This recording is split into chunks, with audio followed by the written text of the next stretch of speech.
सत्ता का दूसरा कार्यकाल और सवाल अभी विपक्ष से। सवाल तो उससे होगा जिसके हाथ में ताकत हो, जिसके हाथ में पुलिस हो, संस्थाएं हो और मीडिया जिसके सामने नतमस्तक हो।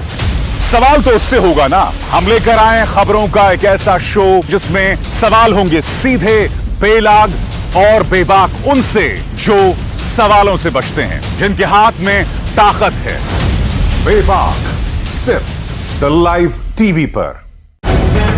द लाइव टीवी, सच सबसे आगे। नमस्कार, आप देख रहे हैं बेबाक। मैं अभिसार शर्मा। दोस्तों, बहुत बड़ी खबर है और यकीन मानिए इस खबर के बाद मोदी सरकार में ढेरों दिल जलने वाले हैं। आपके स्क्रीन पर फायर ब्रांड ममता बनर्जी, और ममता बनर्जी ने एक तुरुप का पत्ता फेंका है। जैसा कि आप जानते हैं कि कुछ दिनों पहले इस्राएली सॉफ्टवेयर जिसे राहुल गांधी हथियार बताते हैं, पेगासस के जरिए 40 पत्रकारों और ढेरों राजनेताओं की जांच हो रही थी। कौन कौन से राजनेता?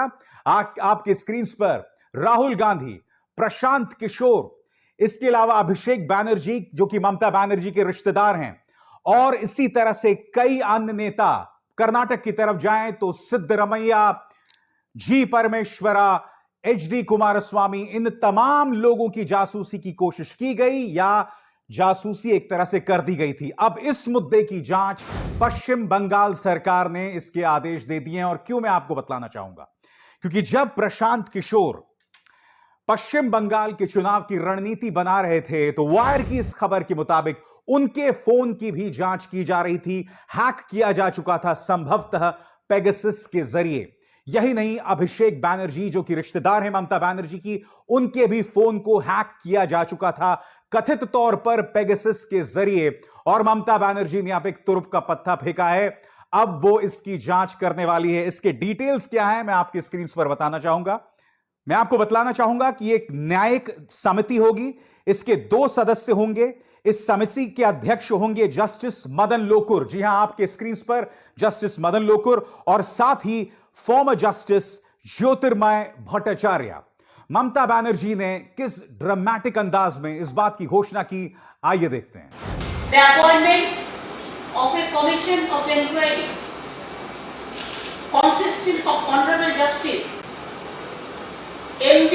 Lokur, retired Judge, Honorable Supreme Court of India, and Honorable Justice Jyotirmoy Bhattacharya, retired Chief Justice, Honorable High Court at Calcutta, in exercise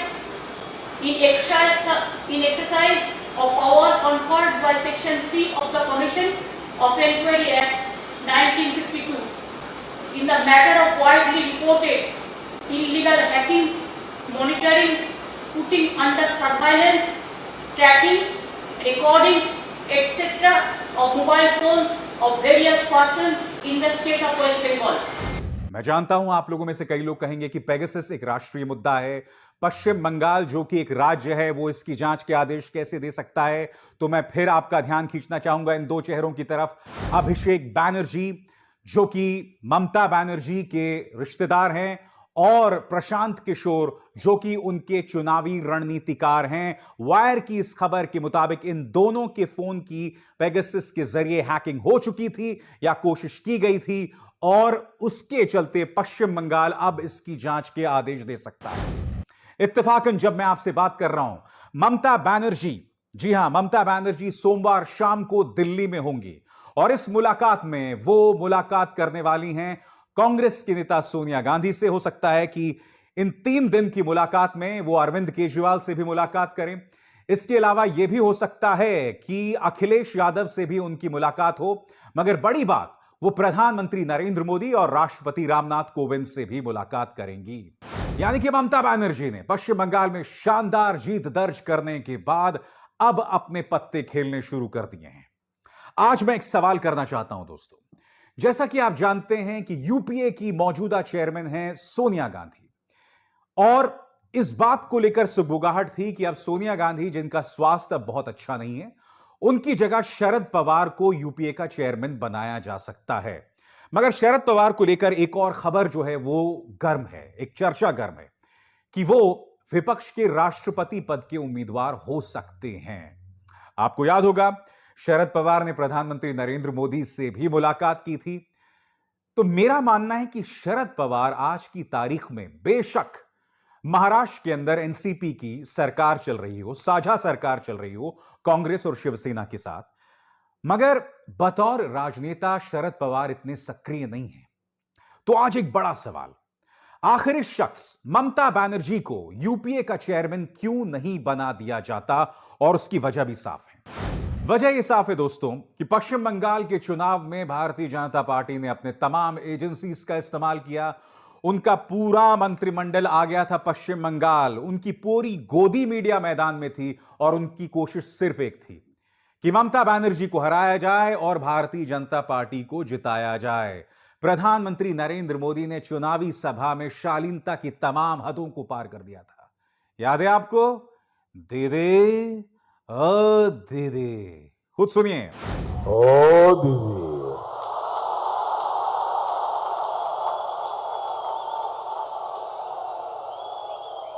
दीदी, ओ दीदी। तो इन तमाम चीजों के बावजूद वो लोग ममता बनर्जी को नहीं झुका पाए। यही नहीं, ममता बनर्जी की जीत के बाद उनके 4 मंत्रियों को गिरफ्तार कर लिया सीबीआई ने और बाद में बेल पर रिहा हो गए। अलपन बंदोपाध्याय जो कि ममता बनर्जी के खास नौकरशाह थे, उन्हें दिल्ली बुला लिया गया था, मगर ममता बनर्जी ने अपने राजनीतिक चातुर्य का इस्तेमाल करके उन्हें इस्तीफा दिलवाया और आज अलपन बंदोपाध्याय उनके साथ उनके सलाहकार के तौर पर काम कर रहे हैं। ये जो तमाम मैं घटनाक्रम आपको बता रहा हूं, मैं आपको क्यों बता रहा हूं? क्योंकि ममता बनर्जी हमेशा भारतीय जनता पार्टी के 19 पर 20 साबित हुई हैं। उनके सामने कोई नहीं टिक पाया है। मैं आपको यह भी बतलाना चाहूंगा कि नंदीग्राम में यह शख्स शुवेंदु अधिकारी जीत बेशक गया हो, मगर ममता बनर्जी और टीएमसी की मांग के बावजूद चुनाव आयोग ने उनकी मांग को स्वीकार नहीं किया। और वो मांग क्या थी? कि हम फिर से रिकाउंटिंग करवाएं। क्योंकि आपको याद होगा, नंदीग्राम के अंदर पहले चुनाव आयोग ने यह घोषणा कर दी थी कि ममता बनर्जी जीत गई हैं, मगर फिर 2 घंटे बाद रहस्यमय तरीके से चुनाव के नतीजे पलट जाते हैं। ममता बनर्जी ने इस बात की चुनौती कोलकाता हाईकोर्ट में दी है और अब उसकी सुनवाई भी हो रही है। यानी कि ममता बनर्जी इनका पीछा नहीं छोड़ने वाली। मेरा सीधा सा सवाल आज जो तमाम गैर भाजपा दलों से है, यूपीए से है, यूनाइटेड प्रोग्रेसिव अलायंस, कि आखिर ममता बनर्जी को यूपीए का चेयरमैन क्यों नहीं बनाया जाता? क्योंकि दोस्तों यह काम अशोक गहलोत भी कर सकते थे, यह काम कैप्टन अमरिंदर सिंह भी कर सकते थे, यह काम भूपेश बघेल भी कर सकते थे जो कि छत्तीसगढ़ के सीएम हैं, मगर यह काम किसने किया? ममता बनर्जी ने। ममता बनर्जी ने पश्चिम बंगाल की मुख्यमंत्री रहते हुए पेगासस जासूसी मामले की जांच के आदेश दे दिए, क्योंकि उनके पार्टी से जुड़े ये 2 चेहरे प्रशांत किशोर और अभिषेक बनर्जी जो कि उनके रिश्तेदार भी हैं, उनकी भी पेगासस के जरिए हैकिंग हुई थी, जासूसी हुई थी। अब ममता बनर्जी इसकी जांच के आदेश दे रहे हैं। इसका मतलब राजनीतिक सोच की निगाह से वो कांग्रेस के किसी भी नेता से बहुत आगे हैं। इसलिए मैं फिर दोहराना चाहूंगा कि ममता बनर्जी जो कि दिल्ली में भी मौजूद हैं और दिल्ली आ रही हैं, इसलिए बहुत जरूरी हो जाता है कि इस मौके का इस्तेमाल करके उन्हें जो तमाम धर्मनिरपेक्ष जो तमाम पार्टियां हैं या यूपीए जो है, कम से कम उसका चेयरमैन बना दिया जाए। दोस्तों आज का दिन एक और वजह से बहुत अहम रहा। आज राहुल गांधी ने मोदी सरकार पर भी हमला बोल दिया। राहुल गांधी इस वीडियो में देखिए दोस्तों, कांग्रेस के मुख्यालय से निकले ट्रैक्टर चलाते हुए और पहुंच गए संसद। इस ट्रैक्टर शो का मकसद बहुत साफ था। उनका कहना था कि यह सरकार जो है वो किसानों के मुद्दे को अनसुना कर रही है। इस सरकार का ध्यान सिर्फ और सिर्फ अपने कुछ 3 या 4 उद्योगपतियों पर है, इसलिए मैं ये ट्रैक्टर लेकर चला हूं।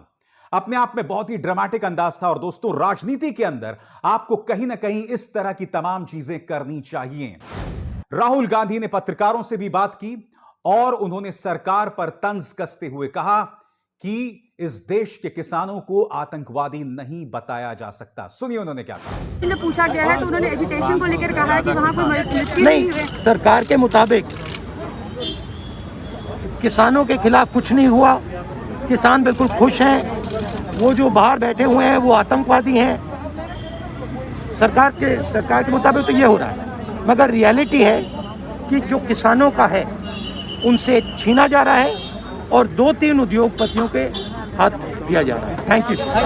राहुल गांधी से पत्रकारों ने पूछा कि आप ये ट्रैक्टर लेकर संसद क्यों पहुंचे हैं, तो राहुल गांधी ने कहा कि जब ये सरकार अपने किसानों को सुनना बंद कर दे तो मेरे लिए जरूरी हो गया था कि ट्रैक्टर, जो कि किसानों के एक औजार का एक बहुत अहम प्रतीक है, उस पर सवार होकर मैं संसद तक पहुंचूं।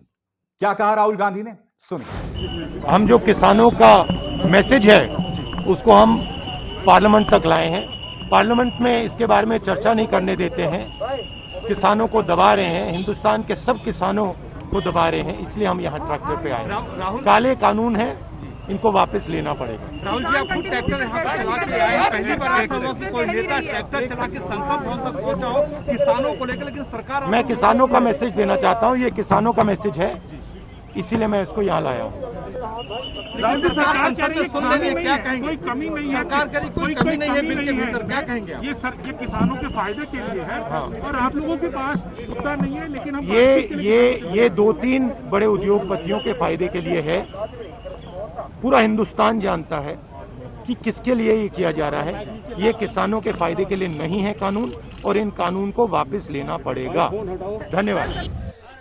मैं आपको बताना चाहूंगा कि उनके पार्टी के प्रवक्ता रणदीप सुरजेवाला और श्रीनिवास, इन दोनों को दिल्ली पुलिस ने हिरासत में भी ले लिया था, मगर राहुल गांधी का जो ये अंदाज है उसने अपने आप में जबरदस्त राजनीतिक दस्तक दे दी। किसान से टकराएगा, चूर चूर हो जाएगा, मजदूर से टकराएगा, चूर चूर हो जाएगा, जो नौजवान से टकराएगा, चूर चूर हो जाएगा। अरे जोर जुल्म की टक्कर से संघर्ष हमारा नारा है। दोस्तों, इस कार्यक्रम से साफ हो जाता है कि आज की तारीख में अगर कोई मोदी सरकार को गंभीरता से चुनौती दे रहा है तो ये दो चेहरे हैं, ममता बनर्जी और राहुल गांधी। और मुझे लगता है दोस्तों, आने वाले दिनों में यानी कि 2024 के लिए इन्हीं दो चेहरों में से कोई एक प्रधानमंत्री नरेंद्र मोदी को चुनौती देगा, क्योंकि इस वक्त प्रधानमंत्री नरेंद्र मोदी की लोकप्रियता के सामने कोई भी नेता दूर दूर तक नहीं दिखाई देता है। और उसमें यकीनन हमारी गोदी मीडिया का एक बहुत बड़ा योगदान रहा है, क्योंकि आप जानते हैं पिछले 7 सालों से इन्होंने ना प्रधानमंत्री नरेंद्र मोदी से, ना इनकी पॉलिटिकल पार्टी से, ना किसी भी राज्य में चलने वाली इनकी किसी सरकार से दोस्तों कोई भी सवाल किया है। और इसलिए कोई भी नेता आज की तारीख में जो प्रधानमंत्री नरेंद्र मोदी को चुनौती देता है उसका काम बहुत कठिन है। मगर ममता बनर्जी ने बार बार खुद को साबित किया है। ममता बनर्जी ने सबसे पहले तो पश्चिम बंगाल चुनावों में शानदार जीत हासिल की। बात वहां नहीं खत्म हुई, उन चुनावों के दौरान उन्हें लगातार टारगेट किया गया, उससे ऊपर उठकर उन्होंने एक जीत दर्ज की। जीत के बाद भी लगातार तमाम गैर वाजिब, गैर कानूनी तरीकों से, साम दाम दंड भेद से उन्हें टारगेट किया जा रहा था। बाद में जाके पता चला कि उनके पार्टी के 2 नेताओं की, उनके चुनावी रणनीतिकार प्रशांत किशोर के फोन की हैकिंग कर उनकी जासूसी कराई जा रही थी। इन तमाम चीजों के बावजूद ममता बनर्जी जो हैं वो राजनीतिक दस्तक दे रही हैं और अपनी छाप छोड़ रही हैं। और मुझे ऐसा लगता है दोस्तों कि ममता बनर्जी आने वाले दिनों में भारतीय जनता पार्टी के लिए और भी बड़े सिरदर्द के तौर पर जो हैं उभरेंगी। क्योंकि दिक्कत क्या है कि राहुल गांधी के खिलाफ पिछले 7 या 8 सालों से जो प्रचार चलाया जा रहा है, जहां उनकी बात को तोड़ मरोड़ कर पेश करना, उन्हें एक मंद बुद्धि के तौर पर पेश करना, और कई मामलों में तो झूठे वीडियोस का प्रचार प्रसार करना। आपको याद होगा कि एक तरफ आलू डालूं, दूसरी तरफ सोना निकलेगा।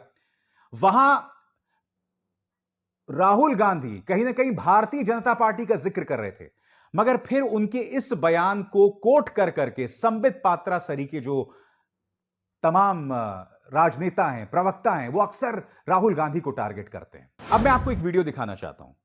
यह वीडियो है मीनाक्षी लेखी का, जो कि भारतीय जनता पार्टी की प्रवक्ता हैं और उनकी सांसद हैं। इस वीडियो में आप देखेंगे कि वो पहली बात तो ये कबूल रही हैं कि वैक्सीनेशन का कार्यक्रम जो है वो सफल नहीं रहा, और इसके लिए वो दोष मढ़ रही हैं राहुल गांधी पर। मानो राहुल गांधी इस देश के प्रधानमंत्री हैं। उनका जो हास्यास्पद बयान है मैं चाहता हूं आप सुने। राहुल गांधी जी जैसे नेता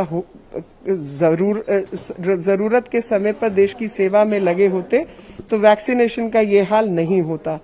इस देश के अंदर जो है इनके पूर्वजों के समय में 50-50 साल 30-30 साल बाद वैक्सीन आती थी। इस बार भारत में जब दुनिया में वैक्सीन लॉन्च हुई तो वो दिसंबर 2020 में हुई थी और भारत में जनवरी 2021 में वैक्सीन आ गई थी।